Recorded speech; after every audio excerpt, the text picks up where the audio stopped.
Hey guys, the Monk2 here, of course. Today we're covering the Leander. Kind of a forgotten ship in my opinion, for me at least, but actually an old favourite of mine. This is the historical camo, which is quite a nice wee camo. Modules, aiming systems, what I recommend.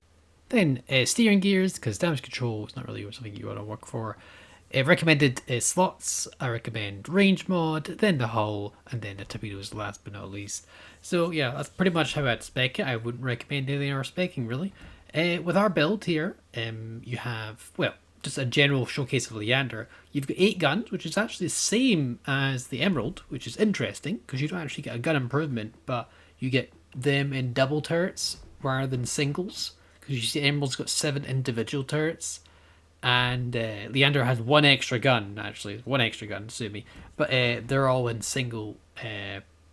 They're in double turrets, which is significantly better because double turrets mean more accuracy. You can farm more once. It's just a bit easier. Same reload though, 7.5 seconds with our build. You've got your 3 secondaries, which is basically your only chance of getting HE. It's kind of funny, and you know the improved short fuse armor piercing that the British get, and just that. But yeah, very similar to the Emerald layout again for the actual number of guns. You get one more gun, but the turret configuration is significantly better in Leander. When you reach Leander, this is where the light cruiser line for the British really gets spicy, really. Heal, standard heal, good long range, short range but long duration sonar, and your smoke. You could be a numpty and swap out for a permanent disable AA thing, but don't do it, please. Very low hit points, 30k health. You have that smoke, so you can supplement that, of course. You don't have HE. Decent range torps, though a downgrade from Emerald torps. Kind of slowish, and very good concealment with our current build. So yeah, again, very similar to Emerald. You do get a higher smoke firing penalty with Leander. Just it's worth noting because it is going to affect your playstyle. From 4.7 to 5, it's very important to know your smoke firing penalty. Commander choice is Bruce Fraser. There we go, Bruce Fraser, just to highlight there. We're using Miss Santa here, but just Bruce Fraser, so you know. Beyond range is nice, though you could use Piercer. Home run for the second slot, since you don't have HE and you have sonar, so you don't really need torpedo detectability. Punch through is almost a necessary, it's just necessary, it's needed. Fixated for a bit more accuracy, and fully packed with the extra heal, smoke, and sonar. Shimakawa, almost necessary, really good stealth, and Yamamoto to buff the AP pen again. You could go with Piercer on top slot if you're more comfortable, but you do lack the range, of course. Another good inspiration choice is Nikolai von Essen. That's quite popular for improving your minimum ricochet pen angles, which means you bounce less shots. So that's always nice when you only have AP. So yeah, that's what I'd recommend. You could go over a stealthier build using a Tenant, but honestly I don't recommend it because you shouldn't be trying to duke in this boat, because you could see the armor scheme is just horrific. This thing will get slapped anyway at all, basically. Just I think 203s overmatch it as well. Citadel is raised above the waterline. You'll get messed up pretty comfortably. It's very easy to dev strike. Be very careful because it's a British light cruiser. You know, it's just yeah, it's very risky and very dangerous. I don't need to discuss the armor scheme too much, honestly. It's just you look at it funny and it'll explode. That's all you need to know. So anyway, let's get on to the battle here. Unfortunately, I have to mute the audio because I was in a party chat. I was in game chat with an Xbox man, Elite Humanity there, with Mr. Solisto BF. So yeah, no audio for this game, unfortunately, but you'll hear them near the end. Like I put the audio back on near the end, so you can enjoy that. My lucky torps, as usual, when I'm playing with Solisto, I like to torp him for good luck. Give him good luck. You never know. But anyway, the Leander. Now, Leander has a couple of things that you need to know about Leander. Number one, as I said, very fragile, very easy to die within the first 5 minutes. You only have AP, so you need to be shooting somewhat broadside targets, and battleships you need to aim upper belt superstructure, basically, depending on how much you built your pen. You need to be, how do I word this?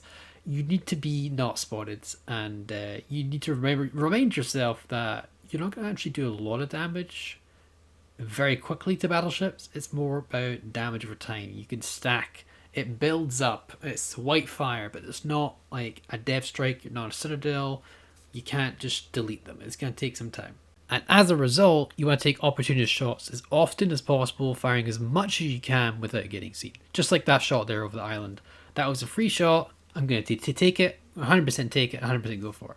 Another thing as well is you need to be slowing down to like quarter or half speed, three-quarter or half speed when you're approaching caps like this, but you want to be supporting your destroyers because British short fuse AP like this melts destroyers. Now, British acceleration is built in these boats, but these do take a long time to stop. I don't think the British acceleration is really, well, it might be. It might be also in reverse, but we do make a bit of a misplay here. We overextend a little bit too much with hip hopping your sonar. Just a bit careless, but the good thing about it is if you take torpedoes in the same spot, they're going to saturate. Did lose half our health there. That wasn't misplay 100%. You need to be a bit more patient. I reckon this myself. I make mistakes myself in this regard. You need to be a bit more patient when pushing caps, because you need to be approaching at a slow speed. So it means you can stop if you need to, and if you're going full speed, you just simply outrun your own smoke. So you need to be at quarter, three-quarter or half speed, preferably half speed when you're approaching caps. But I really wanted to support the DD. Should have popped the sonar a bit earlier, but hey, you know, we all make mistakes, and hey, I'm not perfect, but I at least highlight where I'm wrong. So that's that. We did some really good damage on Benson. He's getting his butt kicked here. He's having to stay broadside to this other destroyer here. It looks like it. We do get the finisher here because of the torpedoes and because of just the number of damage we've done. To 13k to the man. Well, like 3k to the Mexico, so we did like 10k. We did a fair amount of damage. Those torpedoes as well, also actually landing on the Mexico, so that's pretty good. Torpedoes and a flood.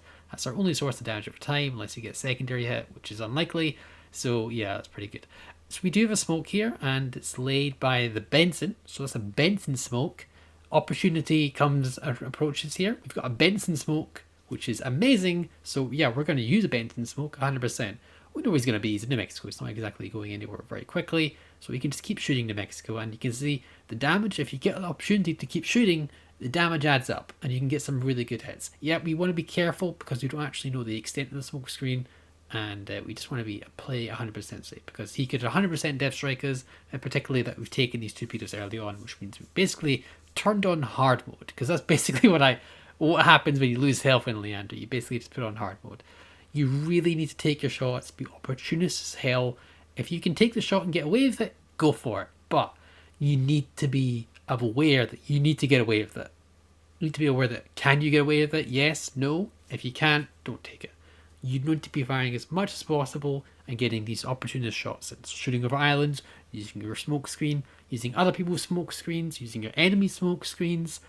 You know, anything you can think of. These fragile light cruisers of the British are basically opportunists in terms of taking shots. The more you fire, the more success you'll get, because your damage will add up. The AP is great. It's got improved pin angles, short fuse, you murder destroyers, and you get comfortable hits on battleship superstructures. Even the Russians will give you a bit more trouble because they're higher plating, they don't have much superstructure, but if you can take the shot and you know it's a safe shot, you can take it. Now NC here has guns pointed the other way. He's turned the other side. He's going to have to turn his ship completely to do this. You know how slow American shells are. We can actually risk it a little bit. Now he's turning towards us here, which means we need to pop our smoke. As you mentioned before, we should have been slowing down a bit earlier, being quarter or half or three-quarter speed there, and it's okay. He's not going to take the shot because by the time he's actually aimed his guns, we're in our smoke screen there. Not great, but hey, we need to be careful because we are playing on this game on hard mode because we lost the health early on. We do have the heals, but at the same time, torpedoes do a lot of damage, so that's not very good. But we're just chipping away. Even 1 pen or less pen, and we just add the damage numbers up. He's a bit far away from our range, so the smoke was more of a panic smoke than anything else, and you really want to get a value out of your smoke. So a bit of a weird smoke, probably shouldn't have shot, but at the same time, if I can get him to turn to me, then he's not going to be shooting what's left of my team, because my team are, well, it's a close game right now, and we really need to get every opportunity we can to mitigate the damage caused by the enemy team. And the NC is pretty powerful. Getting him to turn his ship entirely just for the chance to shoot us is quite valuable for our team. So we're going to leave our smoke screen here, unfortunately, but hey, there's no point in just staying in it and doing nothing. We need to be active in this game, in this match, because it's not going to be an easy win here. So yeah, it looks like one of our DDs is very low. Our division mates are trying to capture Bravo, but one of them is in California, and basically he's going to get perma spotted, and we do take it there. Probably would have been a bit faster if the California wasn't there, but then again, it's the California, so Whenever you're not shooting in Leander, you would be planning your next move. You're literally playing chess when it comes to Leander. So you see, I see another Leander there. It's my division mate. So if I go to B, I could probably nick his smoke, take his smoke, and use it for my team to defend B. Because if we hold 2 capital lead, they're going to have to push us, and which means they're going to run into our range of fire with our smoke screen. Some torpedoes being sent on NC, looks like maybe 1 hit. Not even 1. Oh, that's a shame. Alright, we can't shoot ANC right now. Even if he turns his guns, it's not the best. It could turn towards the torpedoes, but I just don't think it's worth it right now. We don't have any escape plan. He's actually popped the smoke here, so that means we need to dart towards that smoke and then use that smoke to defend B.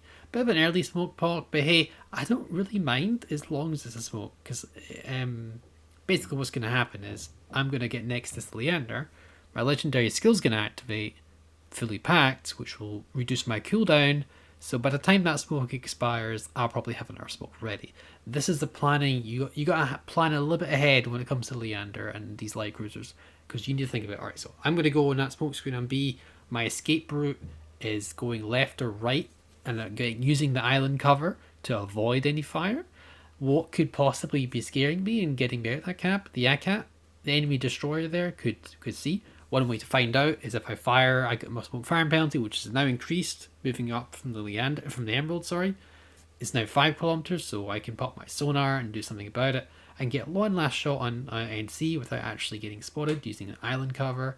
And then that's what I mean by opportunists. You want to get as many opportunistic shots as you can. Now we're in a smoke screen that's not even laid by us, and our smoke is off cooldown already, which is great because we got fully packed kicking in, and yeah, that's good. Now, we see an enemy smoke screen. There's no enemy. As far as I know, there's not an enemy Leander. There's an Ismail.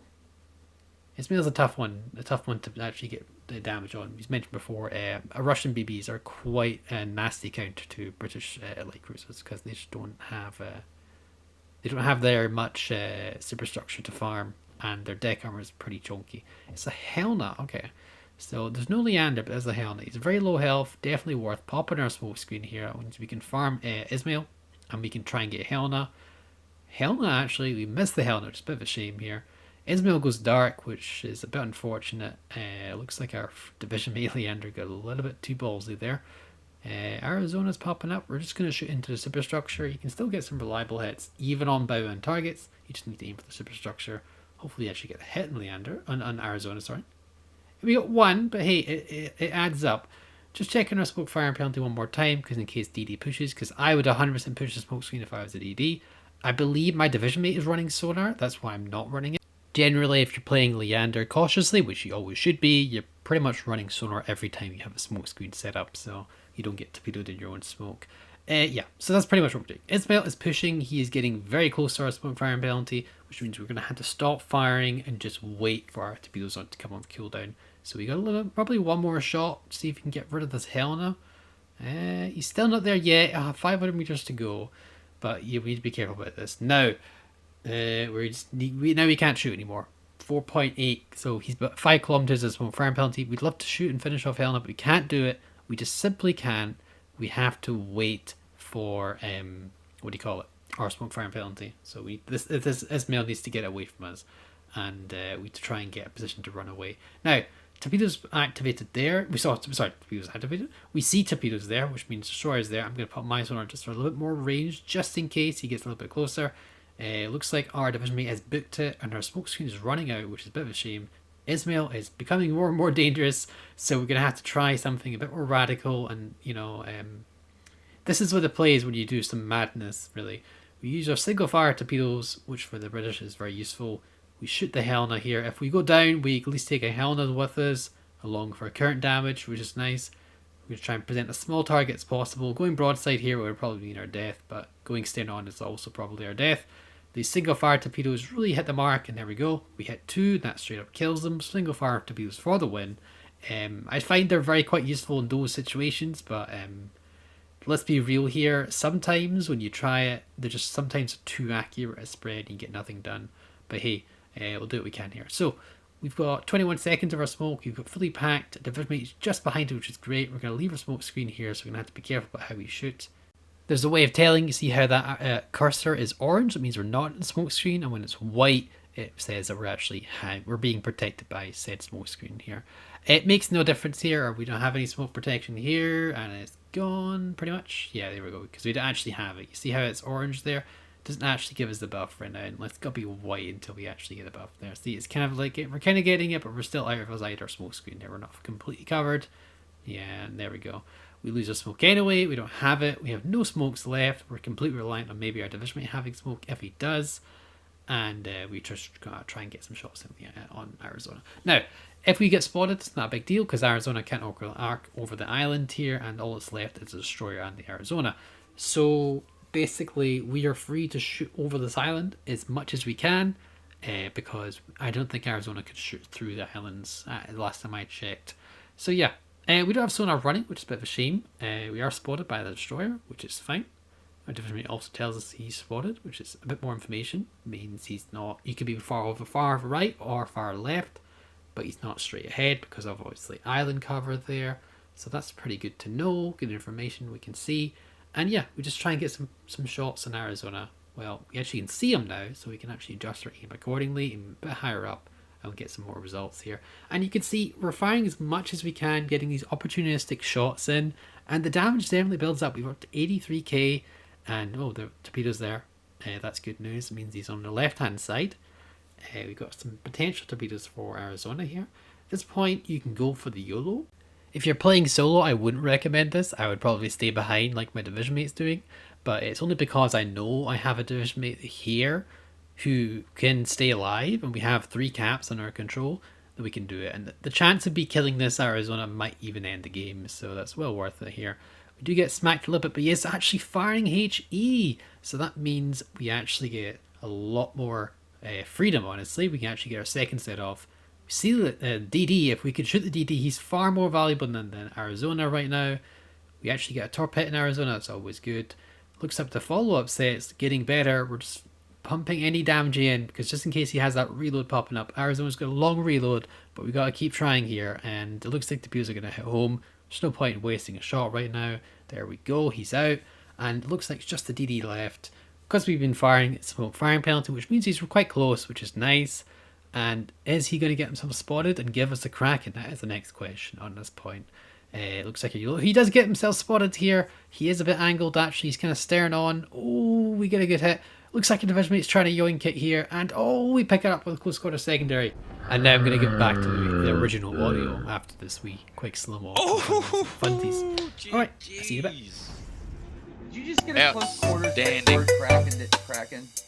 Yeah. In a Leander? Freaking standing, man. Ooh. That's why Leander. Now, remember when I said that thing about Monk being the best player? And you heard it from him, guys. Anyway, 3,000 XP, 5 kills, 114k, 150 target sets, close quarters expert, and obviously high caliber as well. Hope you guys enjoyed this video as always, and have a lovely day, guys. Bye for now.